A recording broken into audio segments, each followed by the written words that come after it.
Good morning to all. We had already started with chapter salary in the last class, wherein we studied that any payment made by the employer to employee is salary. In fact, any benefit from employer to employee is salary. और उसके बाद हम लोग ने बस एक charging section basically देख लिया था, जिसमें ये पाया कि salary is taxable on due और receipt basis whichever is earlier. और अर्लियर का मतलब होता क्या है टेक्निकली या फिर प्रैक्टिकली? हायर. ड्यू और रिसिप्ट में से जो ज्यादा हो जाएगा वो सैलरी की इनकम टैक्सेबल हो जाएगी. कहने का मतलब यह है कि अगर आपने साल में 12 महीने काम किए तो ऑब्वियसली ड्यू तो 12 महीने होगी. अगर आपको सैलरी रिसीव होती है 10 महीने की तो भी 12 महीने की सैलरी टैक्सेबल होगी, क्योंकि ड्यू ज्यादा हो गया, 12 महीने हो गया, रिसीव 10 महीने हुआ. फिर से रिपीट करते हैं अपनी बात को कि अगर आपने 12 महीने काम किए हैं तो टेक्निकली आपकी सैलरी तो 12 महीने की ड्यू हुई, लेकिन हो सकता है एम्प्लॉयर ने आपको एडवांस सैलरी पे कर दिया और इसलिए आपको सैलरी कितनी मिल गई है? 15 महीने की. तो आपके हाथ में टैक्सेबल क्या होगा? 15 month salary will be taxable in your hand as because due और रिसिप्ट में से ज्यादा क्या है? रिसिप्ट है. इतनी बात हम लोग ने की थी लास्ट क्लास में. अब जो बात आपको समझाने जा रहे हैं वो ये है कि अगर आपको फॉरेन करेंसी में सैलरी मिलती है, अगर आपको फॉरेन करेंसी में सैलरी मिलती है तो आपकी टैक्सेबल सैलरी क्या होगी? ध्यान दीजिएगा, इंडिया में इनकम टैक्स एक्ट के तहत जो हम इनकम कंप्यूट करते हैं वो इंडियन करेंसी में होना चाहिए. अगर मुझे पैसे डॉलर्स में भी मिल रहे हैं तो इनकम डॉलर में कंप्यूट नहीं होगी. हमें सैलरी मिली $100 तो क्या मेरी इनकम $100 है? नहीं. इनकम टैक्स एक्ट थोड़ी ना पहचानता है फॉरेन करेंसीज को. हमें इनकम कंप्यूट करनी पड़ेगी इंडियन रूपी में. ठीक है. तो अगर हमें फॉरेन करेंसी से इंडियन करेंसी में अपनी सैलरी को कन्वर्ट करना है तो पहले तो थोड़ी सी फॉरेन करेंसी की नॉलेज होनी चाहिए. हमें समझ में आना चाहिए कि फॉरेन करेंसी में अगर कोई पेमेंट आती है तो उसे इंडियन करेंसी में कन्वर्ट कैसे किया जाता है, उसकी थोड़ी सी नॉलेज होगी तो हम उसे यूज करते हुए क्या करेंगे? हम लोग ये कैलकुलेशन कर लेंगे, अपनी इनकम को भी कंप्यूट कर लेंगे. ठीक है. ये जो फॉरेन करेंसीज होती है उसके 2 वे कोड्स होते हैं और रेगुलरली इसका रेट फ्लक्चुएट करता है. ठीक है. अब बात आती है ये रेट देता कौन है? कि आज डॉलर का रेट 70 रुपए है या 71 रुपए है, 72 रुपए है, 70 रुपीज, 71, 72, ये देता कौन है? ये रेट देती है आरबीआई. और एक सिंगल रेट नहीं होता किसी भी फॉरेन करेंसी का, 2 रेट होता है. इसीलिए हम उसे बोलते हैं 2 वे कोड. आइए समझाते हैं आपको.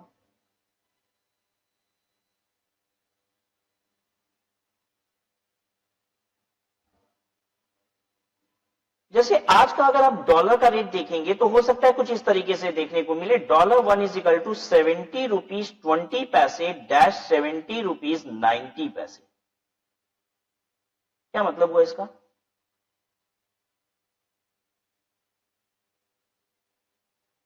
डॉलर का सिर्फ एक सिंगल रेट नहीं मिलेगा, आपको 2 रेट्स मिलेंगे इस तरीके से. इसीलिए इसे कहा जाता है 2 way code. What do we call it as? 2 way code.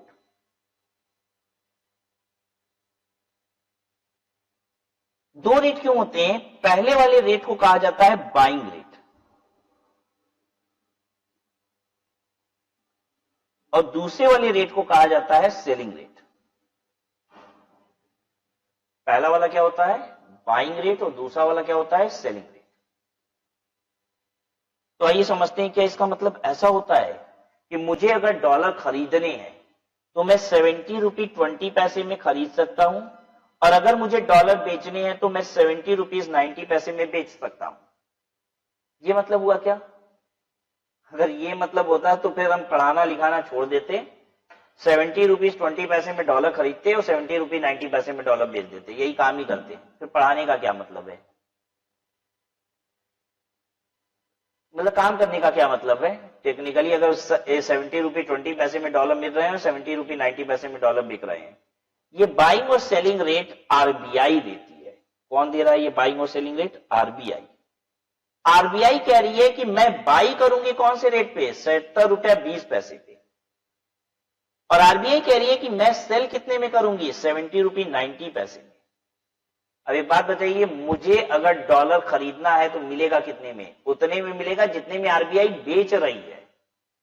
RBI का बेचने वाला रेट कितना है? 70 रुपया 90 पैसा। यानी मैं आरबीआई से अगर खरीदूंगा तो मुझे मिलेगा 70 रुपया 90 पैसे का, और मैं आरबीआई को बेचूंगा तो मुझे कितने का बेचना होगा? 70 रुपया 20 पैसा, क्योंकि आरबीआई बाई करेगी 70 रुपया 20 पैसे के रेट। तो बाइंग एंड सेलिंग रेट ये जो होता है इसमें वो आरबीआई का होता है, ये ध्यान दीजिएगा, ठीक है। पब्लिक के टर्म से अगर आप बात करेंगे तो ये रिवर्स हो जाएगा। whatever is buying rate of RBI will become selling rate for the public, and whatever is selling rate for the RBI will become buying rate for the public. Did you understand? छोड़ दीजिए, हमें public के हिसाब से बात ही नहीं करना है, हमें तो आरबीआई के हिसाब से बात करना है। बाइंग रेट, सेलिंग रेट, पहला वाला रेट बाइंग रेट होता है, दूसरा वाला सेलिंग रेट होता है। अच्छा, आपको टेक्निकल वर्ड भी बता देते हैं इसके लिए। आम बोलचाल की भाषा में हम लोग बाइंग रेट और सेलिंग रेट बोलते हैं, हालांकि इसको बिड रेट भी बोला जाता है। फाइनेंशियल लैंग्वेज में बिड रेट बोला जाता है और इसको आस्क रेट बोला जाता है। बिड और आस्क, अगर आपको कहीं दिक्कत हो हमें याद कैसे रहेगा, तो मेरे पास उसकी भी एक टेक्निक है। बी से बाइंग, बी से बिड, एस से सेलिंग, एस आस्क में भी आता है, ठीक है। ये बेमानी वाली थोड़ी सी बात है आपको याद कराने के लिए कि कैसे याद रहेगा आपको, ठीक है। बिड रेट और आस्क रेट, बाइंग और सेलिंग रेट होता है। आइए पढ़ लेते हैं कि हम लोग को कौन से रेट पे कन्वर्ट करना होगा अगर हमें फॉरेन करेंसी में सैलरी मिलती है। सैलरी ड्यू और received in foreign currency. If salary is earned in foreign currency it will be converted into rupee. If salary is earned in foreign currency it will be converted into rupees. Conversion rate, TT buying rate on specified date. TT buying rate on specified date. TT buying rate on specified date. आपको पकड़ना है buying rate. Government ये कह रही है कि आपको पकड़ना है ये बाइंग वाला रेट, इस पे कन्वर्जन होगा। ऑन स्पेसिफाइड डेट, किस डेट का, अब ये देखना होगा। देखिए, अगर आपको फॉरेन करेंसी को इंडियन करेंसी में कन्वर्ट करना है ना, तो दो क्वेश्चन अराइज होता है कि बाइंग रेट पे करें कि सेलिंग रेट पे करें, और कौन से डेट का रेट लें। दो चीजें चाहिए आपको। अगर हमको फॉरेन करेंसी को, डॉलर को रूपी बनाना है तो हमें दो चीजें चाहिए। एक तो चाहिए रेट कौन सा हो और दूसरा डेट कौन सा हो। कौन सा रेट ले, बाइंग रेट ले कि सेलिंग रेट ले, ये एक प्रश्न है। और दूसरा ये प्रश्न है कि कौन से दिन का रेट ले। तो बाइंग रेट लेना ये तो क्लियर हो गया, कौन से डेट का लें अब ये देख लेते हैं। Last day of the month immediately preceding the month in which salary is due. Last day of the month immediately preceding the month in which salary is due. जिस महीने में सैलरी ड्यू हुई है उससे प्रीसीडिंग मंथ का आखिरी date. जिस महीने में सैलरी ड्यू हुई है, last day of the month immediately preceding the month in which salary is due.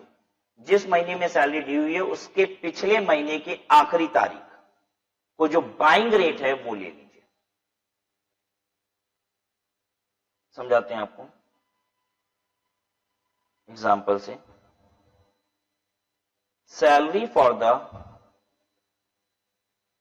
Month of September 18 gets due on, due कब हो रहा है, मान लीजिए 3rd October 18, पेड ऑन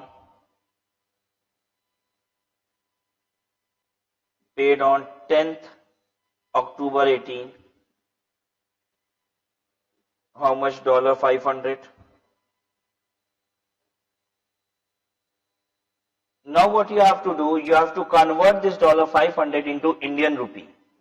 तो आपको इसे इंडियन रुपी में कन्वर्ट करने के लिए दो बातें चाहिए। एक तो चाहिए कि डेट कौन सा पकड़े और उस दिन का रेट कौन सा पकड़े।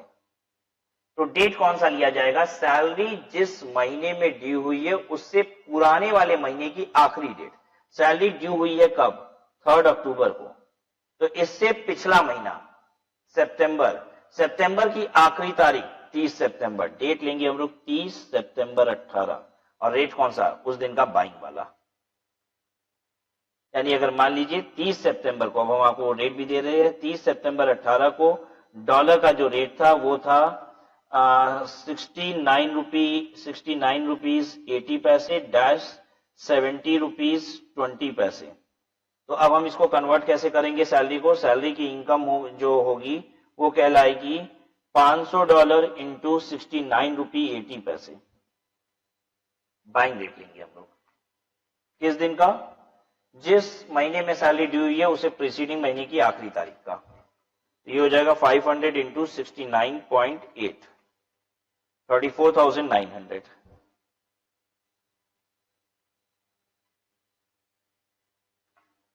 समझ में आया सबको?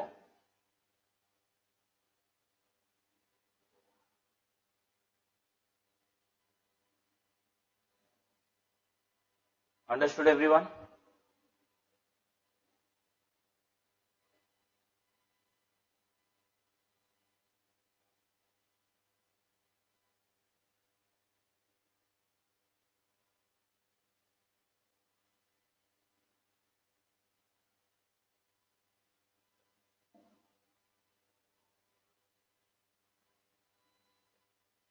अच्छा, एक बात बताइए जरा सा, अगर मैं इस क्वेश्चन में एक बात बदल दूं, ये वाली बात बदल दूं, यहां पे अगर मैंने ऐसे लिख दिया कि salary for the month of सितंबर, चलिए दूसरा एग्जांपल बना के कर लेते हैं आपके साथ। Salary for the month of June 18 gets due on 30th June 18 and paid on 7 July 18 $300। किस दिन का रेट चाहिए आपको? सॉल्यूशन, किस दिन का रेट चाहिए? जिस महीने में सैलरी दी हुई है उससे पुराने वाले महीने की आखिरी तारीख, यानी 31 मई 18 का रेट चाहिए हमको। डॉलर मान लीजिए 68 रुपये 40 पैसे डैश 69 रुपये 10 पैसे, तो ये वाला रेट आप ले लेंगे और सैलरी बन जाएगी $300 इंटू 68.40। आपके एग्जाम में क्या करेगा, वो कई सारी डेट्स पे रेट दे देगा, वो सिर्फ 31 मई का नहीं देगा, और वो 30 जून का भी पकड़ा देगा, 7 जुलाई का भी पकड़ा देगा, और भी डेट्स का दे देगा, ताकि आप बताओ कि कौन से डेट का आपको रेट चाहिए और अकॉर्डिंगली आप यूज कीजिएगा। तो एग्जाम में एक ही रेट, अगर एक ही डेट का रेट देगा तब तो आप समझ ही जाओगे ना कि यही डेट यूज करना है। तो वो कई सारे डेट्स दे देता है और सबका रेट भी दे देता है। तो 300 इंटू 68.40 20,520। ठीक है, कोई दिक्कत? अच्छा, अब अगली बात समझिए। यहां पे क्या लिखा हुआ था? ड्यू और पेड इन एडवांस और पेड इन एरियर। अब हम जितना हाईलाइट करेंगे उतनी बात को पढ़िए। Last day of the month immediately preceding the month in which salary is paid in arrear. Due word को भूल जाइए क्योंकि ड्यू समझा दी है। क्योंकि अगर सैलरी आपको एडवांस में मिल गई है तो भी तो टैक्सेबल होगी, भले ड्यू ना हुई हो। अगर सैलरी ड्यू हो गई है तो जिस महीने में ड्यू हुई है उससे प्रीसीडिंग मंथ की आखिरी तारीख लेते हैं।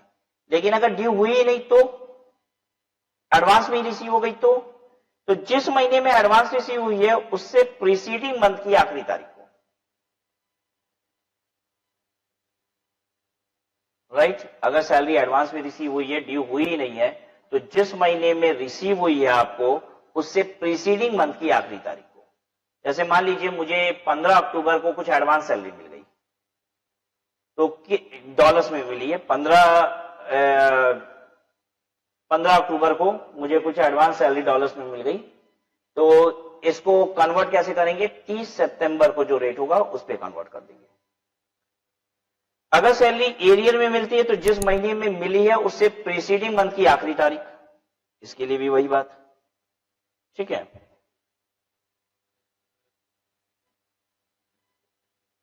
अब जब पढ़ना है तो सिर्फ इतने पोर्शन को पढ़िए जितना हाईलाइट किए हैं। वैसे पेड इन एडवांस भी समझिए। तो last day of the month immediately preceding the month in which salary is paid in arrear. जिस महीने में सैलरी एरियर में पे हुई है उससे प्रीसीडिंग मंथ की आखिरी तारीख। जिस महीने में सैलरी एरियर में पे हुई है उसके प्रीसीडिंग मंथ की आखिरी तारीख। आप पूछेंगे सर सैलरी एरियर में क्या होती है, ठीक है, ये आपको बाद में बताएंगे, अभी नहीं बताएंगे, ठीक है। अभी एरियर सैलरी अभी बाद में अलग से एक हेडिंग आएगी, ठीक है, तो वहां पे आप एरियर सैलरी समझ लेंगे। अभी बस इतना समझ लीजिए कि एरियर सैलरी कुछ होता है, कोई होता है सैलरी कुछ, ठीक है, वो जिस महीने में रिसीव होती है उससे प्रीसीडिंग मंथ की आखिरी तारीख ले लेंगे। जैसे अगर 12 अक्टूबर को एरियर सैलरी रिसीव हुई, क्या होता है एरियर सैलरी बताएंगे बाद में, एक सेपरेट टॉपिक ही है। 12 अक्टूबर को अगर एरियर सैलरी रिसीव हुई तो 30 सितंबर को जो रेट होगा उससे मल्टीप्लाई करके हम कन्वर्ट कर लेंगे, ठीक है। तो क्लियर हो गया ना। अगर सैलरी ड्यू हुई है तो जिस महीने में ड्यू हुई है उससे पुराने महीने की आखिरी तारीख का बाइंग रेट। सैलरी अगर एडवांस में रिसीव हो गई, ड्यू हुई नहीं तो जिस महीने में रिसीव हुई है उससे प्रीसीडिंग महीने की आखिरी तारीख। अगर सैलरी एरियर में आ रही है तो जिस महीने में आई है उससे के पिछले महीने की आखिरी तारीख, ठीक है। कोई दिक्कत तो नहीं ना हो रही है बच्चों, क्लियर है सबको।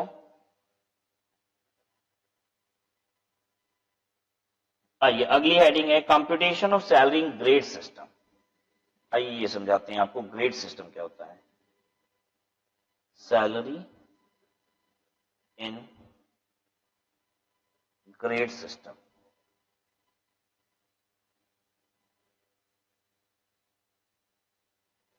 कभी आपने न्यूज़पेपर में जॉब वगैरह की वैकेंसी देखी है?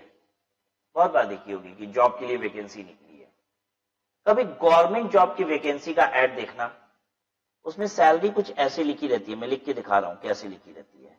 उसमें लिखा रहता है कि फलाना फलाना डिपार्टमेंट, इतनी नंबर ऑफ वैकेंसीज है, ये क्वालिफिकेशन रिक्वायर्ड है और सैलरी ये होगी, लिखा रहता है। वो एड में जो भी जॉब वैकेंसी का ऐड आता है, सैलरी कैसे लिखी होती है मैं आपको दिखा रहा हूं। कभी आपने शायद नोटिस किया हो, ऐसे लिखा होता है 30,000 डैश 500 डैश 40,000 डैश 1,000 डैश 60,000, ऐसे लिखा रहता है। अब समझ में नहीं आ रहा है कि सैलरी मिलेगी कितनी। लिखा हुआ है salary 30,000 dash 500 dash 40,000 dash 1,000 dash 60,000। मुझे समझ ही में नहीं आ रहा है 30,000 मिलेगा कि 500 रुपया मिलेगा सैलरी, की 40,000 मिलेगा कि 1,000 मिलेगा कि 60,000 रुपये मिलेगा। पहले तो ये बात बताइए किसी ने ऐसे देखा है कि नहीं सैलरी? नहीं नोटिस किया कभी? किसी ने किया नोटिस? चलिए कोई बात नहीं, अगली बार कभी भी गवर्नमेंट जॉब की वैकेंसी अगर हो तो उसकी जरा सैलरी ध्यान से देखिएगा। न्यूज़पेपर में अगर आता है, कहीं भी आता है, आप देखेंगे ऐसे लिखा होता है। पता है इसी को कहा जाता है सैलरी इन ग्रेड सिस्टम। अब इसका मतलब क्या है मैं आपको समझाता हूं कि आपको मिलेगा कितना, ठीक है। लिखा ऐसे ही रहता है, आपने कभी नोटिस नहीं किया, ध्यान नहीं दिया, इसलिए आपको पता नहीं। सरकारी नौकरियों में ज्यादातर ग्रेड सिस्टम चलता है, प्राइवेट नौकरियों में नहीं चलता। प्राइवेट नौकरियों में ग्रेड क्यों नहीं चलता मैं आपको बताता हूं, क्योंकि प्राइवेट नौकरी में काम करना होता है। इस महीने नौकरी मिली, अगले महीने हो सकता है लात मार के निकाल दिया जाओ, और ये भी हो सकता है कि 10,000 रुपए महीने पे ज्वाइन किए थे और अगले महीने में 20,000 मिल रहा है, क्योंकि काम ऐसा कर रहे हो। लेकिन सरकारी नौकरी में क्या होता है, उम्र बढ़ती जाती है, हम बूढ़े होते जाते हैं, काम की एफिशिएंसी कम होते जाती है, तनख्वाह बढ़ती जाती है। ये होती है सरकारी नौकरी। हाँ, वहां तो बस ये होता है हर साल बढ़ेगी बढ़ेगी, इतना परसेंटेज बढ़ जाएगी, वो धीरे धीरे कछुए की गति से बढ़ती रहती है, ठीक है। आप जितने बूढ़े होते जाते हो उतना आप काम कम करते हो, लेकिन आपकी तनख्वाह उतनी ज्यादा होती जाती है। प्राइवेट नौकरी बिल्कुल अलग है, वहां ग्रेड वाला सिस्टम नहीं चलता कि ऐसे बढ़ेगा ही बढ़ेगा। वहां परफॉर्मेंस बेस्ड आपको काम मिलता है, ठीक है। जितना अच्छा करोगे उतना ज्यादा आगे जाओगे, ठीक है। स्पीड की कोई लिमिट नहीं है, एक महीने 10,000 पाओ तो हो सकता है अगले महीने 20,000 रुपए पाओ, अगले महीने हो सकता है 50,000 रुपए पाओ, और हो सकता है निकाल दिए जाओ। सरकारी नौकरी में निकलोगे भी नहीं, काम करो चाहे ना करो। ये grade system basically generally 99% cases में गवर्नमेंट जॉब भी होता है, प्राइवेट कंपनियां ये सब ग्रेड वगैरह नहीं बताती, ठीक है। आइए आपको समझाते हैं ये ग्रेड का मतलब क्या है। इस ग्रेड का मतलब है कि आपको 30,000 रुपए प्रति महीने सैलरी मिलेगी, पर मंथ मिलेगी फॉर 12 मंथ, यानी फर्स्ट 12 महीने तक, पहले 12 महीने तक आपकी तनख्वाह कितनी होगी? 30,000 रुपए महीना, मतलब मुझे 12 महीने तक लगातार 30,000 रुपए तनख्वाह मिलेगी। फिर उसके बाद जो 13वां महीना होगा, 13th मंथ, ठीक है, वहां पे आपकी सैलरी 13वें महीने से लेके 13th मंथ से लेके कब तक, 24th मंथ तक, मतलब एक साल तो आपको 30,000 रुपया महीना मिलेगा, अगले साल हर 12 महीने तक आपको 30,500 रुपया मिलेगा। ये जो बीच में 500 रुपया है, उसका मतलब ये होता है कि 12 महीने बाद 500 रुपए महीने की सैलरी बढ़ेगी। मतलब पहले साल आपको मिलेगा 30,000 रुपया 12 महीने तक, अगले साल आपको मिलेगा 30,500 रुपया 12 महीने तक, उसके बाद 25वें महीने से सैलरी कितनी हो जाएगी, 25th मंथ से, 25th मंथ से लेके 36th मंथ तक आपकी सैलरी हो जाएगी 31,000 रुपया। हर साल 500 रुपया बढ़ेगा, ये इसका मतलब होता है। कब तक बढ़ेगा, जब तक 40,000 ना हो जाए। ये 40,000 का मतलब ये होता है। 40,000 का मतलब क्या है, अब इसके बाद कब तक चलेगा ये कहानी, जब तक कि 40,000 ना हो जाए तब तक ऐसे ही चलेगा। और जब 40,000 हो जाएगा, 12 बार आपको 40,000 रुपया मिल गया, तो उसके बाद वाले साल कितना मिलेगा, 41,000 रुपया महीना। ये जो बाद में 1,000 लिखा है ना, इसका मतलब ये है। और कब तक ऐसी कहानी चलेगी, जब तक कि आपकी सैलरी 60,000 रुपया महीना ना हो जाए। ये इसका मतलब। बोलो समझ में आया कि फिर से रिपीट कर दूं, एक बार रिपीट कर दें। अगर इस तरीके का आपको ग्रेड सिस्टम दिया गया है, तो इसका मतलब क्या होता है कि पहले 12 महीने आपकी तनख्वाह होगी 30,000 रुपया, फिर अगले 12 महीने आपकी तनख्वाह होगी 30,500 रुपए महीना, उसके अगले 12 महीने आपकी तनख्वाह होगी 31,000 रुपए, 31,000 रुपीज पर मंथ, उसके बाद 12 महीने आपकी सैलरी होगी 31,500 पर मंथ।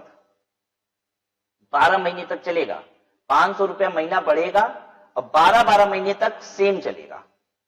और ये कहानी तब तक चलेगी 500 रुपया बढ़ने वाली, जब तक कि आपकी तनख्वाह 40,000 ना पहुंच जाए। अब बेसिकली 40,000 क्या साल में पहुंचेगा पता है, 30,000 से 40,000, और हर साल बढ़ रहा है 500 रुपया, तो यानी 10 साल में बढ़ेगा 5,000 रुपया, 20 साल में पहुंचोगे 40,000 पे।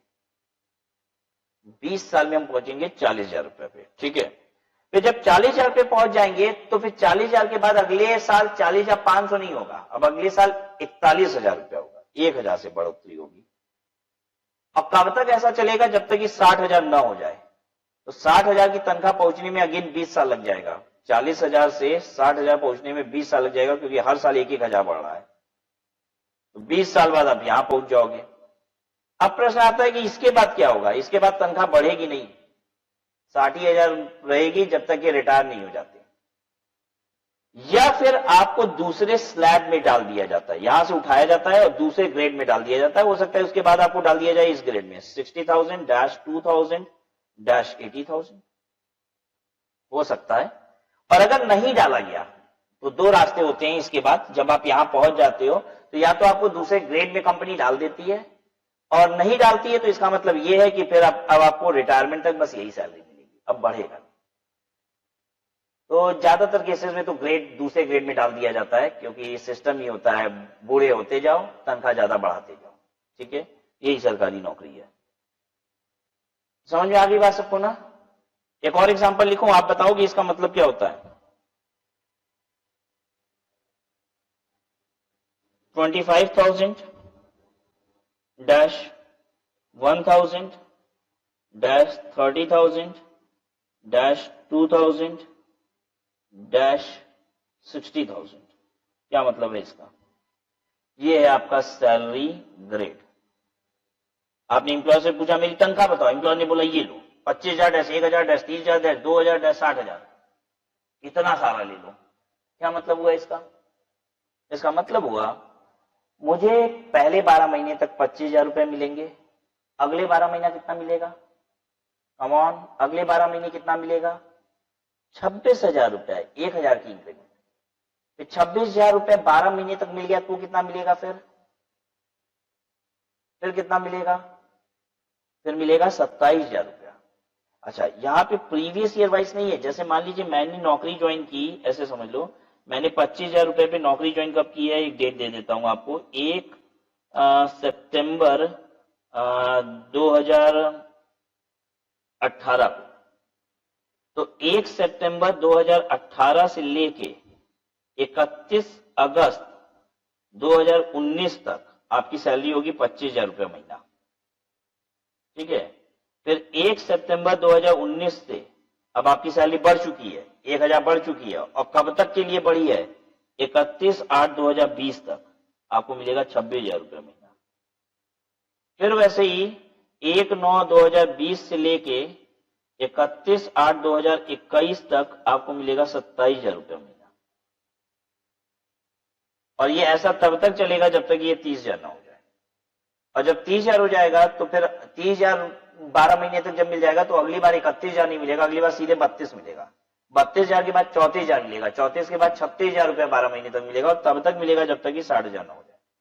इसके बाद क्या होगा, इसके बाद सैलरी बढ़ेगी नहीं, और या फिर आपको दूसरे ग्रेड में डाल दिया जाएगा, दूसरे ग्रेड में डाला जाएगा तो उसके हिसाब से बढ़ेगी। अब एक और ध्यान देने वाली बात आपको सुना रहा हूं, बहुत ध्यान से समझिएगा। अगर आपको इस ग्रेड में डाला गया तो जरूरी नहीं है कि आपकी सैलरी 25,000 ही रहेगी। ऐसे समझिए, मैं आया हूं कैंपस प्लेसमेंट लेने, ये कंपनी, ये बेसिकली एक इंस्टीट्यूट है जिसने मुझे कैंपस प्लेसमेंट के लिए बुलाया, मैं यहां से कैंडिडेट हायर करूंगा। और मुझे आपकी इंस्टीट्यूट ने बोला कि पहले से ग्रेड सिस्टम बता दीजिए, तो मैंने बता दिया कि ये देखो भाई 25,000 -1,000 -40,000 -2,000 -60,000, ठीक है। अगर मैंने ये ग्रेड बता दिया है तो क्या इसका मतलब ये है कि जितने लोगों को मैं ज्वाइनिंग कराऊंगा सब 25,000 से स्टार्ट होंगे? नहीं। देखिए क्या होता है इस ग्रेड का मतलब, इस ग्रेड का मतलब होता है कि बढ़ेगा इस तरीके से। हमने मोहन का इंटरव्यू लिया, देखिए मोहन का इंटरव्यू लिया, हमने कहा मोहन तुम तो यार बहुत तेज हो, तुम्हारी सैलरी मैं स्टार्ट करूंगा 28,000 रुपये महीने से। फिर मैंने उसके बाद सोहन का इंटरव्यू लिया, मैंने कहा सोहन तुम्हारी सैलरी 25,000 से स्टार्ट होगी। ग्रेड दोनों का ही क्या है, यही वाला है। अब मोहन की सैलरी अगर 28,000 से स्टार्ट हो रही है तो 28,000 12 महीने मिलेगा, फिर 29,000 मिलेगा, कब तक, जब तक कि 40,000 ना हो जाए। और इसको 25,000 से स्टार्ट करना पड़ेगा, इसका 25,000 12 महीने, फिर 26,000 12 महीने, फिर 27,000 12 महीने। इस ग्रेड का मतलब ये नहीं होता कि ये स्टार्टिंग सैलरी है, ये ध्यान दीजिएगा, ये स्टार्टिंग सैलरी है ऐसा जरूरी नहीं है। स्टार्टिंग सैलरी कहीं भी बीच में हो सकती है। एक बात बताइए, क्या हम सभी लोगों को बराबर सैलरी पे हायर करेंगे? सबकी क्वालिफिकेशन भी बराबर है तो भी बराबर सैलरी पे हायर करेंगे? नहीं। अरे जो बंदा तेज है, जो शार्प है बंदा, कॉमन सेंस बहुत हाई है, निश्चित उसकी सैलरी ज्यादा होगी। सेम डिग्री के साथ दूसरा बैठा हुआ है जिसका दिमाग कम चलता है, तो उसकी सैलरी थोड़ी ना उसके बराबर होगी। समझ में आ रही है बात? तो इस ग्रेड का मतलब ये नहीं होता 25,000 से सैलरी स्टार्ट होगी, इस ग्रेड का मतलब ये होता है बढ़ेगा इस हिसाब से। इसी ग्रेड में पता है हमने एक और है, श्याम है, हमने श्याम का इंटरव्यू लिया। श्याम तो सुभान अल्लाह गजब है एकदम। हमने उसको कहा यू विल स्टार्ट विथ 42,000, तो 42,000 से स्टार्ट करा रहे हैं। तो 42,000 से स्टार्ट करा रहे हैं, तो ये वाला स्लैब में अब वो आ रहा है इधर, उसको 42,000 12 महीने मिलेगा, अगले बार पता है कितना मिलेगा, 44,000, क्योंकि 40,000 के बाद 2,000 बढ़ना होता है। ये भी इसी स्लैब में आ रहा है। तो बस अपने दिमाग से एक बात निकाल दीजिएगा कि ये स्टार्टिंग सैलरी होगी ऐसा जरूरी नहीं है, स्टार्टिंग सैलरी बीच में से भी कहीं हो सकती है, ठीक है। ये सिर्फ आपको डिनोट करता है कि किस कदर सैलरी बढ़ेगी। 25,000 के बाद 1,000 करके सैलरी बढ़ेगी 40,000 रुपए तक, और फिर 2,000 करके बढ़ेगी 60,000 रुपए तक, ये इसका मतलब है, ठीक है। हाँ, जब कंपनी ये ग्रेड सिस्टम देती है तो 90% लोगों को 25,000 पे ही हायर करती है। हम 100 लोगों को अगर हायर करेंगे ना तो 90 लोग 95 लोग 25,000 पे ही हायर होंगे, क्योंकि हम 25,000 डिसाइड करके आए। लेकिन जब भी हम इंटरव्यू में बैठते हैं 100 लोगों को हायर करते हैं तो 2 4 10 जबरदस्त निकल जाते हैं, और हमको मालूम है उनको 25,000 पे रख लिए तो वो टिकेंगे नहीं, वो भाग जाएंगे, क्योंकि उनका कैलिबर अलग है, उनका दिमाग अलग है, तो हम पहले ही उनको ज्यादा ऑफर कर देते हैं। ठीक है, बाकी तो हम तैयारी तो 25,000 के हिसाब से ही आए हैं, तभी तो ये ग्रेड बनाए हैं। ठीक है, तो लेकिन 90-95% केसेस में सब 25,000 से ही स्टार्ट करेंगे अगर इस ग्रेड को हम ऑफर करते हैं तो। लेकिन कुछ 2-4-10 ऐसे भी हो सकते हैं जो हायर सैलरी से स्टार्ट करेंगे। Understood everyone?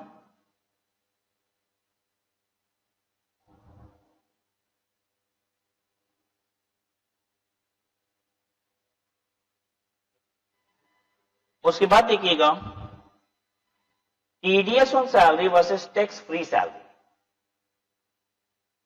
TDS on salary versus tax free salary, इस बात को समझाते हैं आपको। TDS on salary versus tax free salary.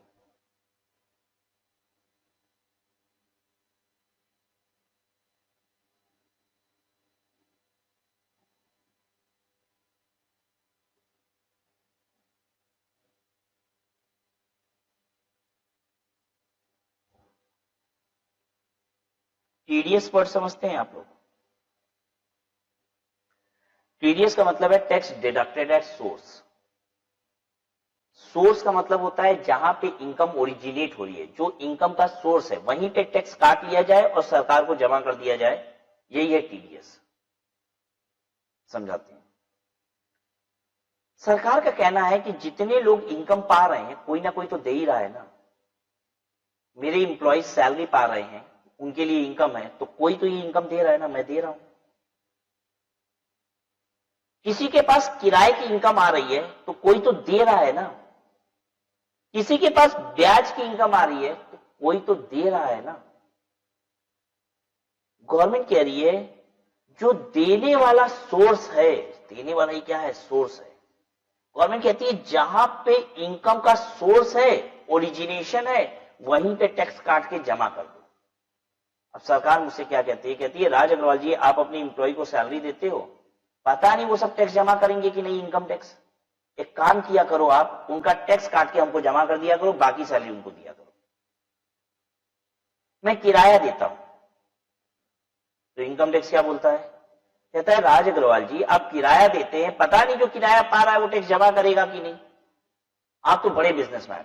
पहली बात ये कि मैं बड़ा बिजनेसमैन हूं, तब ये बात आ रही है। मैं बड़ा बिजनेसमैन हूं, गवर्नमेंट कह रही है आप तो बड़े बिजनेसमैन हो, जो किराया पा रहा है पता नहीं वो किराए पे टैक्स देगा कि नहीं देगा। एक काम करो, उसके किराए में से टैक्स का हिस्सा काट के हमको जमा कर दो, बाकी किराया उसको दे दो और उसको रसीद पकड़ा दो, ये लो तुम्हारा टैक्स जमा हो गया। फिर से रिपीट करता हूं, TDS is tax deducted at source. जहां पे इनकम का सोर्स है, जहां पे इनकम ओरिजिनेट हो रही है, जहां पे इनकम पैदा हो रही है, वहीं पे गवर्नमेंट कहती है टैक्स काटो और जमा कर दो। गवर्नमेंट हमसे कह रही है कि राज अग्रवाल जी आप जिन इंप्लॉइज को इनकम दे रहे हैं, सैलरी दे रहे हैं, पता नहीं वो सैलरी पे टैक्स देगा कि नहीं। कहां पकड़ने जाएंगे इतने सारे लोगों को हम? गवर्नमेंट कह रही है काम किया करिए, उसका टैक्स काट लिया करिए, इनकम टैक्स जितना बनता है वो काट के हमको जमा कर दिया करिए और उसको रसीद पकड़ा दिया करिए, ये देखो तुम्हारी रसीद और बाकी का तुम्हारा बचा हुआ सैलरी। उसको पूरी सैलरी ना दो, टैक्स काट के जमा कर दो। जब हम किराया दे रहे हैं तो भी गवर्नमेंट यही बात कह रही है। हम इंटरेस्ट दे रहे हैं, अगर हम किसी को इंटरेस्ट दे रहे हैं तो अगेन इनकम दे रहे हैं, हमने लोन लिया है उसको इंटरेस्ट दे रहे हैं। गवर्नमेंट कह रही है उसको इंटरेस्ट जो जा रहा है इनकम है, पता नहीं टैक्स देगा कि नहीं देगा। एक काम करिए, आप ही उसका टैक्स काट लीजिए और काट के जमा कर दीजिए, अब बाकी क्या कीजिए, उसको पैसा दे दीजिए। अब आप कहोगे कि सर गवर्नमेंट आपको कह रही है इसका टैक्स काट लो, उसका टैक्स काट लो, आप ये टेंशन क्यों लोगे? सीधी सी बात है, मैं क्यों ये सब टेंशन लूं? क्यों किसी का काट काट के जमा करूं? मुझे क्या मिल रहा है? मैं क्यों मानूं गवर्नमेंट की बात? गवर्नमेंट कह रही है कैसे नहीं मानोगे, देखते हैं। गवर्नमेंट कहती है कि जिस खर्चे पे आप टैक्स नहीं काटोगे वो खर्चे का 30% हम आपको अलाउ ही नहीं करेंगे। आपको समझाते हैं, अभी बहुत ज्यादा मत समझिएगा, ठीक है, क्योंकि सब समझना है धीरे धीरे। जैसे मान लीजिए मैंने किसी को 1 लाख रुपए की पेमेंट की और मैंने इसका टैक्स काट के जमा नहीं किया, तो गवर्नमेंट कहती है कि आपका ये 1 लाख रुपए का खर्चा मैं 1 लाख का मानूंगी ही नहीं, 70,000 का मानूंगी। 30% खर्चा नहीं माना जाता है।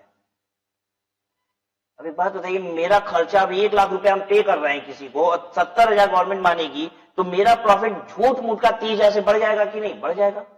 खर्चा कम हुआ मतलब प्रॉफिट बढ़ा, और 30,000 से मेरा प्रॉफिट बढ़ गया तो मेरे ऊपर क्या असर आएगा? मेरा इनकम टैक्स 9,000 रुपया से बढ़ जाएगा। 30% का मैं टैक्स देता हूं। अब मैं भला अपना 9,000 रुपया का टैक्स क्यों बढ़ाऊं किसी और के चक्कर में? मैं उसका टैक्स काट के उसको रसीद पकड़ा दूंगा, क्योंकि मैंने अगर ऐसा नहीं किया तो मेरे साथ गवर्नमेंट बुरा कर रही है। बस इतना ही नहीं है बच्चों, अगर शायद सिर्फ इतना होता ना तो लोग न भी कंप्लाई करते चलता।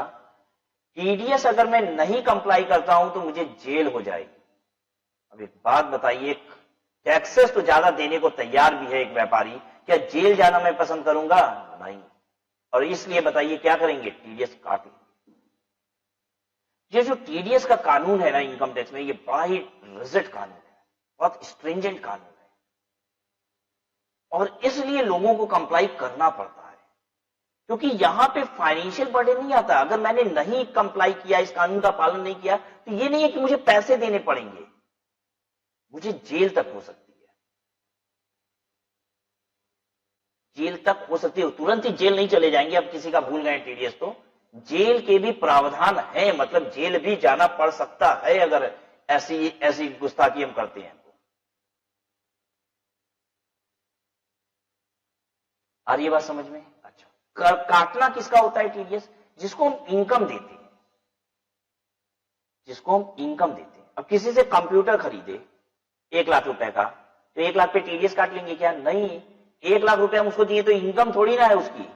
अरे कंप्यूटर 1 लाख रुपए का बेचा है, बहुत कमाया होगा, 2, 4, 5 हजार रुपया कमा लिया होगा, इनकम 1 लाख रुपया नहीं है।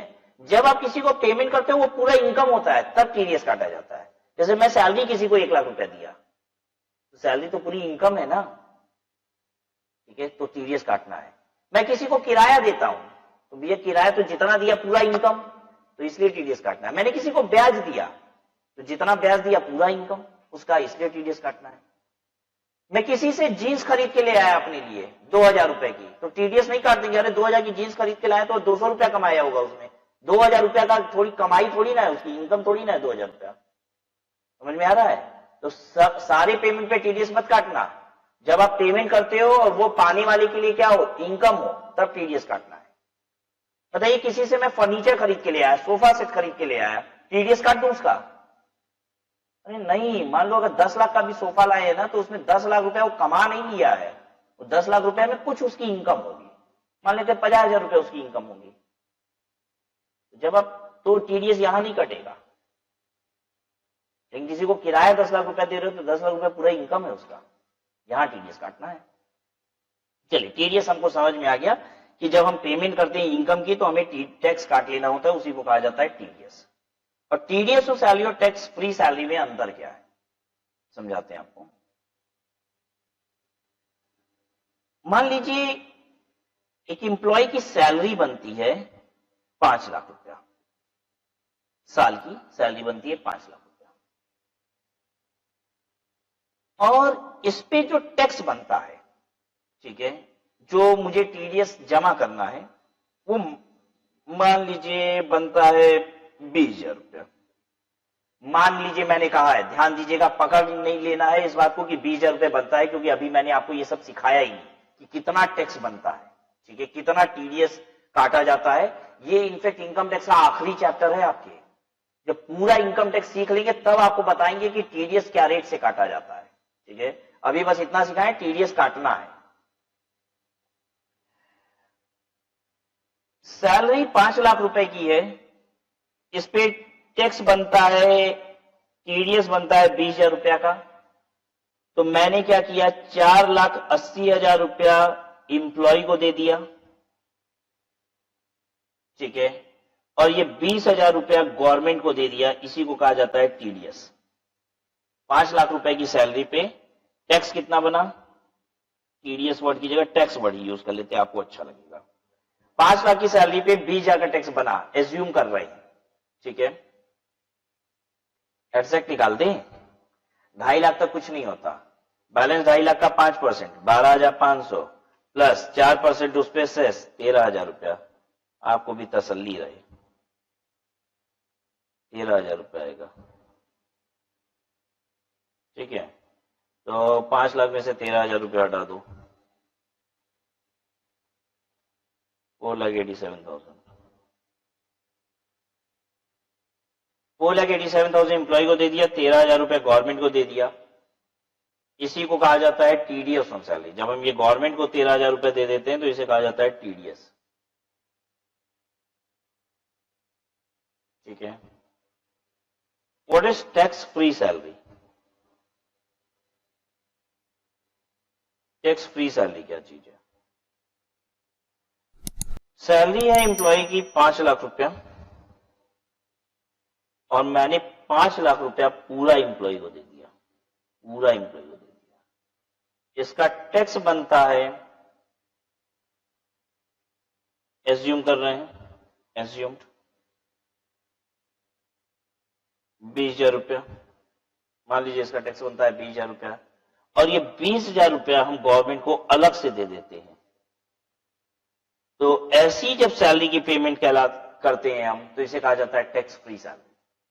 फिर से रिपीट करते हैं, एम्प्लॉय की सैलरी पे जो टैक्स बनता है वो मैं उसे काट के देता हूं और जो काट लेता हूं पैसा वो गवर्नमेंट को देता हूं, तो इसे कहा जाता है टीडीएस। एम्प्लॉय की सैलरी 5 लाख रुपए, मैं एम्प्लॉय को पूरे 5 लाख रुपए दे देता हूं और उसका टैक्स, एम्प्लॉय का ये टैक्स है, मैं अपनी जेब से जमा कर देता हूं, तो इसे कहा जाता है टैक्स फ्री सैलरी। क्लियर है बात सबको? कोई दिक्कत तो नहीं ना हो रही है? अगर काट के पैसा दूंगा तो टीडीएस ऑन सैलरी, काटूंगा नहीं अपनी जेब से दे दूंगा तो टैक्स फ्री सैलरी। ठीक है। ये टैक्स 20,000 किसका जमा हुआ है जल्दी बता दो? एम्प्लॉय का जमा हुआ है। किसने जमा किया? एम्प्लॉय ने, अपनी जेब से जमा किया, काटा भी नहीं पैसा। ठीक है। अच्छा, अब प्रश्न ये उठता है कि जो 20,000 रुपए का मैंने टैक्स एम्प्लॉय का जमा किया है, is it a benefit to employee? हाँ, और हमने आपको पहली क्लास में सिखाया है any benefit from employer to employee salary. अगर एम्प्लॉयर एम्प्लॉय को कोई भी बेनिफिट दे देगा, कोई भी फायदा करा देगा, तो वो सैलरी कहलाता है। तो ये 20,000 रुपए का टैक्स भी सैलरी कहलाएगा। यानी अब इसकी सैलरी इनकम जो होगी वो कितनी कहलाएगी? 5,20,000 रुपया। समझ में आ रहा है या बस सब गोल गोल घूम रहा है?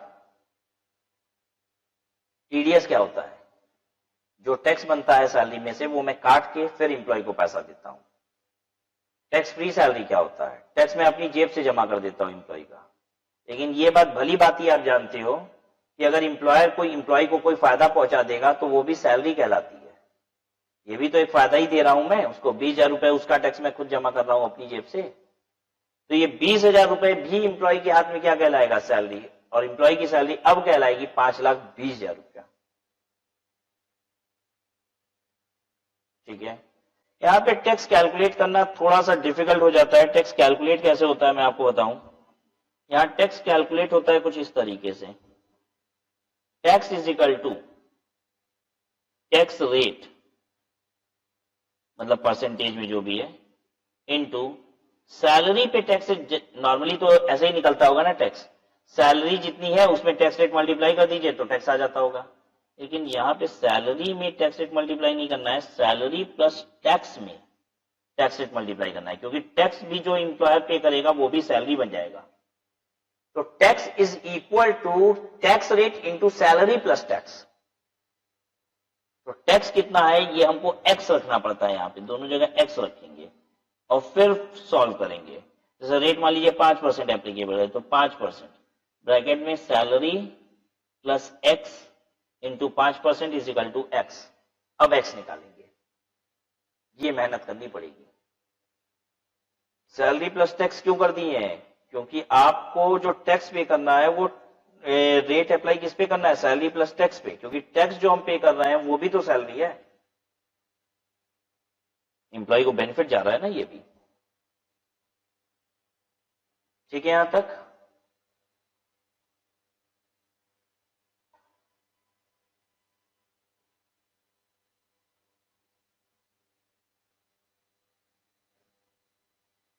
चलिए अब हम लोग सैलरी के जो कंपोनेंट्स हैं उसकी बात करते हैं।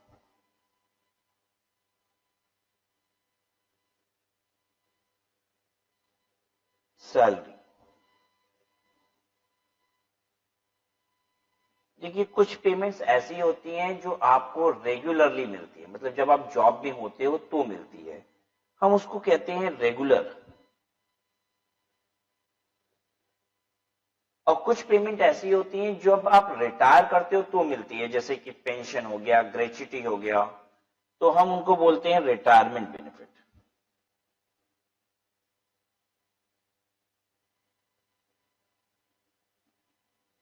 Retirement benefit, this is regular benefit.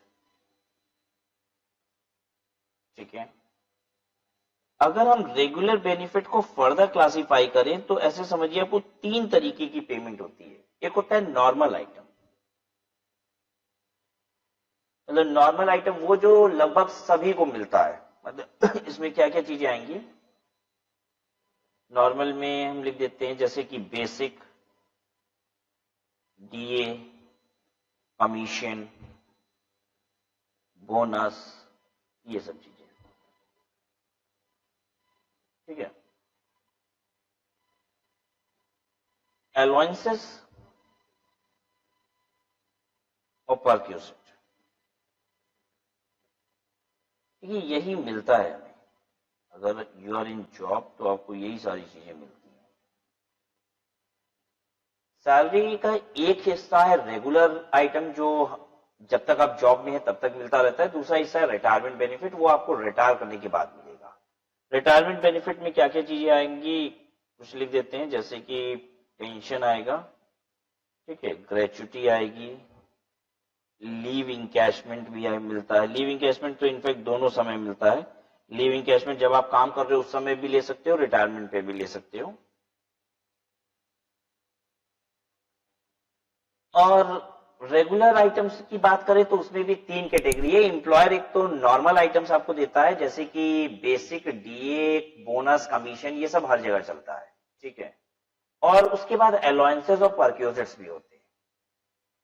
DA क्या चीज है? बेसिक तो आप समझते ही हैं, जो बेसिक सैलरी किसको कहा जाता है, जैसे ये बोलते हैं ना 15,000 रुपए महीना मिल रहा है या 20,000 रुपए महीना मिल रहा है, उसको कहा जाता है बेसिक सैलरी। डीए क्या होता है? महंगाई भत्ता। DA is dearness allowance. What is DA? Dearness allowance. Although it's an allowance, लेकिन ये अलाउंस वाली कैटेगरी में हम नहीं बोलेंगे, इसको हम नॉर्मल कैटेगरी बोलते हैं, क्योंकि ये सबको दिया जाता है। अलाउंसेस में बात करेंगे बाकी अलाउंसेस की। डीएनएस अलाउंस क्या है? महंगाई भत्ता। और हर कंपनी नॉर्मली अपनी इंप्लॉय को डीएनएस अलाउंस देती है। वो होता क्या है, जैसे हर साल महंगाई बढ़ रही है तो महंगाई को कंपनसेट करने के लिए हर साल कुछ ना कुछ डीए बढ़ा दिया जाता है। जैसे इस साल का डीए अगर 3,000 होगा तो अगले साल का डीए हो सकता है 3,500 रुपए हो। वो क्या है? महंगाई के हिसाब से महंगाई का इंपैक्ट डाला जा रहा है उसपे। महंगाई भत्ता इसको कहा जाता है हिंदी में। तो बेसिक हो गया, डीए हो गया, कमीशन वगैरह, ये भी नॉर्मली हर जगह सिस्टम है कि आप बिजनेस लाते हो कंपनी के लिए तो आपको कमीशन दिया जाएगा। आप सेल्स रिप्रेजेंटेटिव हो, आपने इतना माल बेच दिया तो आपको ये कमीशन दे देंगे, इस तरीके की चीजें। बोनस बेसिकली टारगेट वगैरह पे भी होता है कि ये टारगेट आप अचीव कर लीजिए, इतना काम कर लीजिए, आपको ये बोनस मिल जाएगा। ये सब नॉर्मल आइटम। उसके बाद ये 2 टर्म्स क्या है? अलाउंसेस और परक्यूजिट। ये हमने पहले भी आप बताया है आपको एक बार शॉर्ट में। अलाउंसेस होता है जब हम मॉनेटरी पेमेंट करते हैं ताकि इंप्लॉय मेरा खुद से एक बेनिफिट को अचीव कर ले या एक फैसिलिटी खुद से अवेल कर ले, और हम उसके लिए उसे मॉनेटरी पेमेंट कर देते हैं। हमने जो एग्जांपल लिया था सेम एग्जांपल रिपीट करते हैं। Example which I took earlier was employee को हम कहते हैं कि हर महीने 5,000 रुपए ले लिया करो, अगर तुम्हें सर्दी, खांसी, मलेरिया, लवेरिया होता है तो अपना इलाज खुद से करा लेना। ठीक है, and for this I am giving you 5,000 every month. तो इसे कहा जाएगा मेडिकल अलाउंस। मेडिकल का अलाउंस है।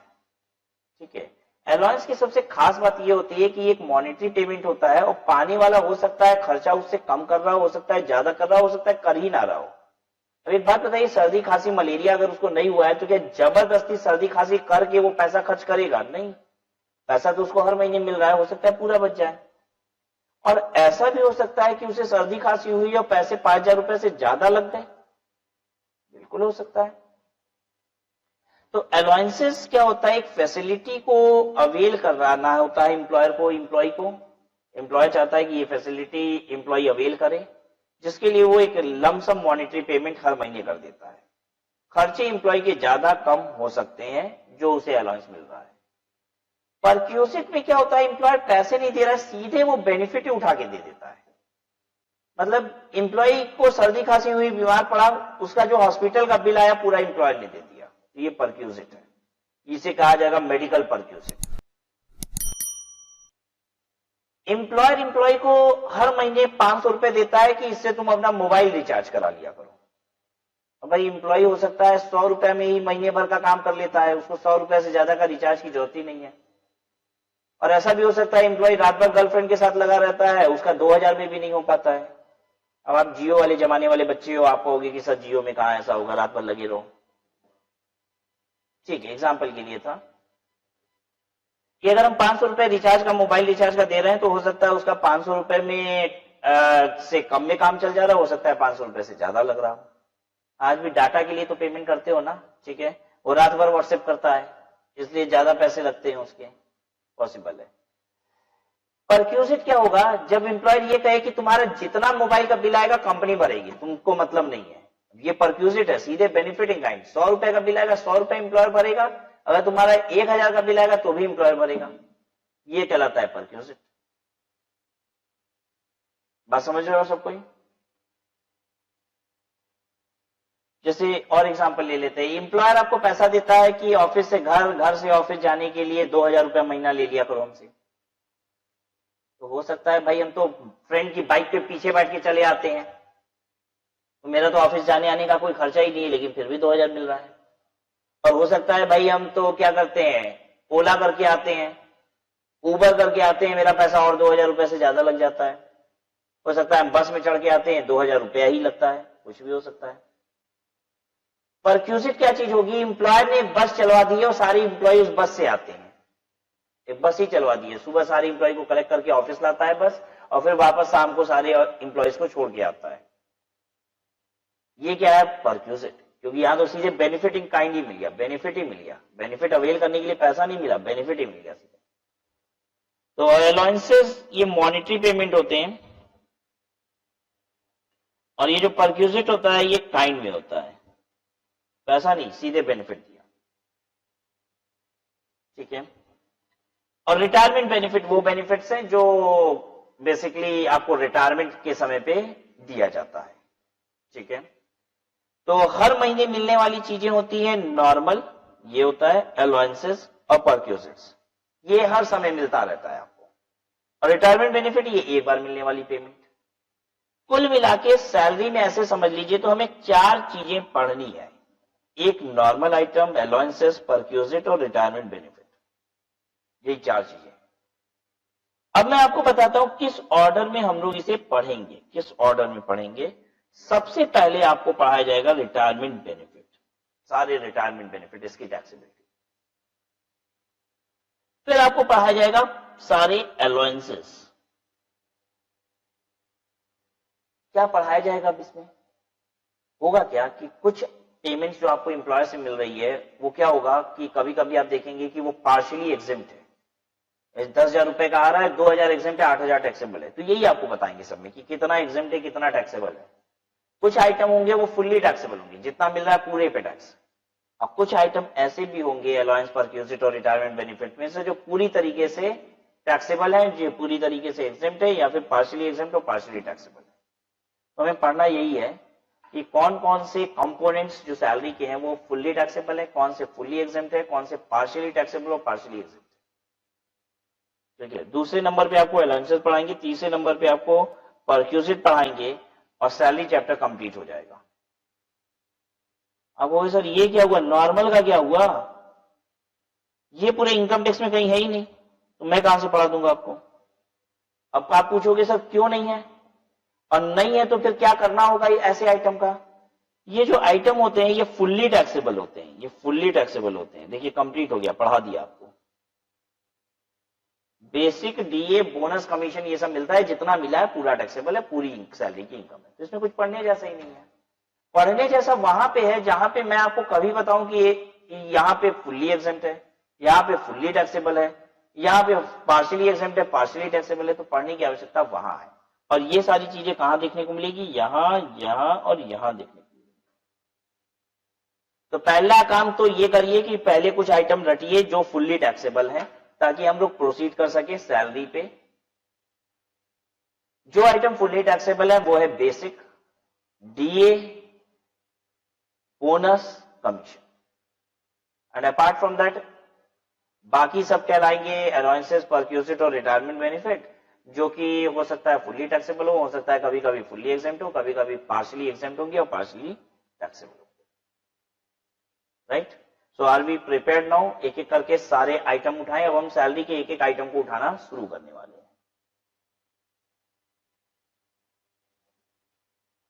ये चार्ट रहा सैलरी में अलाउंस, ये नॉर्मल आइटम की बात कर रहा है, ये नॉर्मल आइटम है, ठीक है। फिर ये अलाउंसेस, ये परक्यूजिट, और एक ये तो रेगुलर वाले को उसने क्लासिफाई किया है। वैसे तो एक चीज और भी होती है और वो होता है रिटायरमेंट बेनिफिट।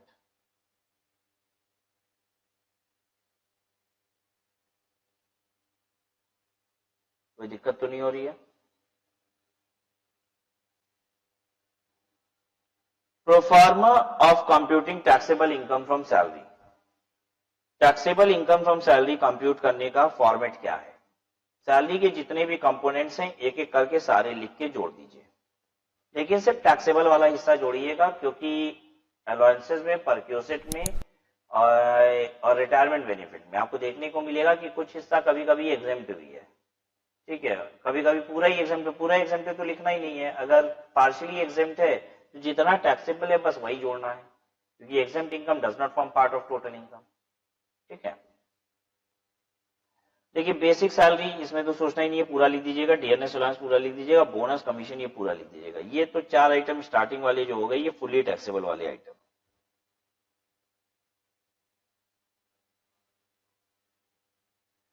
अब इसके बाद जितना भी आइटम आप देख रहे हैं वो उतना हिस्सा ही हम लिख रहे हैं जो कि टैक्सेबल है।